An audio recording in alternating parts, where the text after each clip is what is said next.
Chandu champion movie की कहानी सच में काफ़ी इंस्पिरेशनल है, लेकिन क्या मूवी भी उतनी ज़्यादा इंस्पिरेशनल है? आगे जाके बात करेंगे। अब देखो, मूवी एक्चुअली एक रियल आदमी पे बेस्ड है जिनका नाम है मुरलीकांत पेटकर, और वो actually India first Paralympic gold medalist है और उन्हें पद्मश्री से भी अवॉर्डेड किया गया है। जैसे कि मैंने बोला, मूवी इस इंस्पिरेशनल, मूवी सच में इंस्पिरेशनल है, लेकिन थोड़े बहुत कंप्लेंट्स भी है मेरे मूवी के साथ, तो वो आगे जाके बात करेंगे। लेकिन आज जो सबसे पहली चीज़ आप मूवी के बारे में अप्रिशिएट कर सकते हो वो है मूवी के डायरेक्टर का, कबीर खान का attempt to show the entire movie on a grand scale, यानी कि बड़े स्केल पे सारी चीज़ें दिखाने की जो उनका अटेम्प्ट है वो आप डेफिनेटली अप्रिशिएट कर सकते हो। और स्पेशली जो सारे मिलिट्री वाले सीन्स थे, फिर उसके बाद जो बॉक्सिंग वाले सीन्स थे, वो सच में ऐसा लगता है कि हाँ, उन्हें प्रेजेंट ही करना था बड़े स्केल पे और वो अच्छा लगता है देखने में।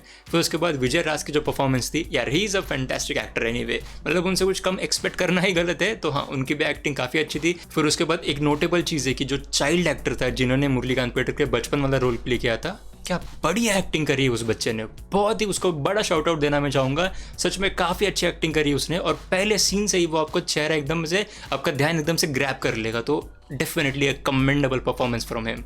फिर उसके बाद जो हमें शुरुआत में गाँव वगैरह दिखाया जाता है, और वो एक्चुअली स्टोरी है लेट 1950s अर्ली 1960s की, तो उसके वजह से भी जो एनवायरनमेंट उन्होंने कोशिश करी है क्रिएट करने की वो वाले एरा की, तो वो भी आप अप्रिशिएट कर सकते हो कि हाँ, अटेम्प्ट है और दिखता भी है कि हाँ, अच्छा खासा है। फिर ऐसे ही और 2-3 चीज़ें जिनके बारे में हम आगे जाके बात करेंगे। लेकिन हाँ, मूवी के जो मेन मेरी कंप्लेंट है तो वो है सेकेंड हाफ में मूवी में वो किक नहीं मिलती। मतलब अब तुमको एक एग्जांपल देता हूँ, अभी देखो फिलहाल में ही सिमिलर एक मूवी आई थी स्पोर्ट्स ड्रामा वाली, यानी कि मैदान मूवी। अब हाँ, अब ऐसा कह सकते हो कि मैदान मूवी और चंदू चैंपियन दोनों ही स्पोर्ट्स ड्रामा है, लेकिन कहीं ना कहीं दोनों मूवी कंप्लीटली अलग है, क्योंकि चंदू चैंपियन में हम जिस चीज़ के बारे में बात कर रहे हैं वो एक आदमी की कहानी है, और मैदान में एक पूरी टीम की कहानी है, तो इसलिए कंपेयर करना थोड़ा मुश्किल होगा। लेकिन मैं कंपेयर करना चाहूँगा दोनों की फील के बारे में। जो मेन मुद्दा है मेरा वो है क्लाइमैक्स का फील, क्योंकि चंदू चैंपियन को देखने के बाद, मतलब क्लाइमैक्स होने के बाद, आप इतना ज़्यादा हाइप्ड फील नहीं करते हो, इतना ज़्यादा पम्प्ड फील नहीं करते हो, और कहीं ना कहीं थोड़ा बहुत फीका फीका सा एंड लगता है। लेकिन ऑन द अदर हैंड मैदान की जो एंडिंग है वो बहुत ही ज़्यादा आपको पम्प्ड अप करती है, बहुत ही ज़्यादा आपको हाइप्ड करती है,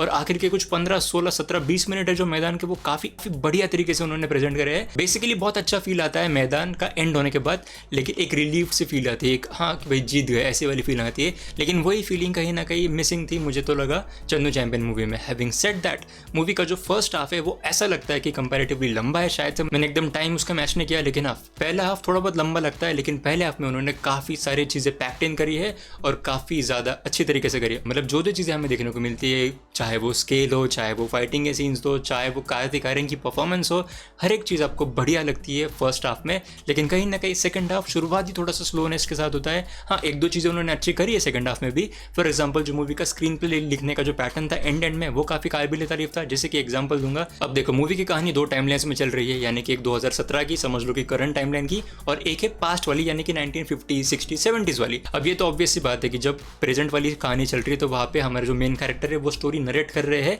और ये वाला जो पैटर्न है वो फर्स्ट हाफ में कुछ ऐसा था, यानी कि फर्स्ट हाफ में जब भी हमारे मेन कैरेक्टर्स जैसे ही पुरानी कहानी बताना शुरू करते हैं, उसके बाद से हम नॉन स्टॉप पुरानी कहानी ही देखते। लेकिन on the other hand interval के बाद उन्होंने थोड़ा बहुत आगे पीछे करने की कोशिश करी है टाइमलाइंस में, यानी कि कभी हम 2017 की स्टोरी देख रहे हैं, कभी हम 1960s, 70s की स्टोरी देख रहे हैं। तो वो उन्होंने जो एंड में जाके करा तो वो अच्छा था, क्योंकि उसके वजह से कुछ 2-3 चीज़ों के बारे में अच्छा खासा सस्पेंस बिल्ड हो रहा था, कुछ अच्छा खासा सस्पेंस बिल्ड हो रहा था 1-2 प्लॉट्स के बारे में, वो आपको मूवी में देखने को मिल ही जाएगा। तो हाँ, वो मुझे अप्रिशिएबल लगा। लेकिन जैसे ही वो सारा सस्पेंस वाला प्लॉट खत्म हुआ, उसके बाद से क्लाइमैक्स ही था, लेकिन क्लाइमैक्स मुझे इतना हिटिंग लगा ही नहीं। फिर मुरलीकांत पेटकर के जो भाई थे, मतलब बड़े होने के बाद, तो उनका भी जिन एक्टर ने रोल प्ले किया था वो भी काफ़ी अच्छा था। 1-2 सीन्स ही थे उनके शाइन करने के लिए, लेकिन यार he nailed it, absolutely nailed it. अब एक काफ़ी इंपॉर्टेंट सेगमेंट के बारे में बात करते हैं मूवी के, जो था एक 1 टेक एक्शन सीन। तो इंटरवल के पहले आपको ये शॉट देखने को मिलता है जो एक वॉर में होने वाले फाइट का सीन है, और मुझे एक्चुअली पता था, मतलब मैंने काफ़ी पहले सुना था कि चंदू चैंपियन मूवी में एक बड़ा सा एक 1 टेक एक्शन सीक्वेंस होने वाला है, लेकिन मैं भूल गया था।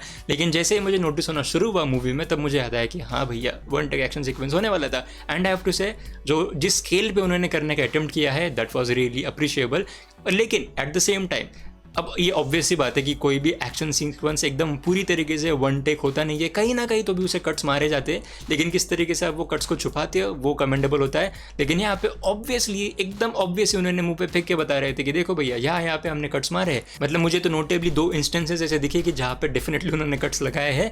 लेकिन एनीवेज, जो मेन फील होता है 1 टेक एक्शन सीक्वेंसेस का, तो वो उन्होंने ग्रास्प करने की पूरी कोशिश करी है, और वो आपको फील भी होता है। और फीलिंग्स, मतलब एग्जाम्पल के तौर पर एक थोड़ा सा वल्नरेबल आप फील करते हो करते हो, थोड़ा बहुत इंक्लूडेड आप फील करते हो उस सीन में, और वही सारे फीलिंग्स आपको यहाँ पे भी महसूस होते हैं। तो वन टेक एक्शन सीक्वेंस अच्छी तरीके से पुल ऑफ किया था। अब सबसे आखिर में बात करते हैं कार्तिक आर्यन के परफॉर्मेंस के बारे में और उनके ट्रांसफॉर्मेशन के बारे में भी। अब मूवी के रिलीज के पहले काफ़ी सारी चीज़ें सुनने में मिल रही थी कि कार्तिक आर्यन ने यहाँ से वहाँ तक उनका ट्रांसफॉर्मेशन किया, फिर वहाँ से इधर तक ट्रांसफॉर्मेशन किया फिजिकल बॉडी का। तो हाँ, बॉडी की आप तारीफ तो कर सकते हो, लेकिन मेन बात है परफॉर्मेंस के बारे में। अब परफॉर्मेंस में कहूँगा कि था अच्छा खासा ही था, लेकिन आई डोंट नो वाई, लेकिन वो बीच बीच में वो कार्तिक आर्यन निकल के आ रहे थे कभी कभी। आई डोंट नो ये बस मुझे फील हुआ या सबको वैसे ही फील हुआ, तो मुझे प्लीज़ नीचे कमेंट्स में बताना।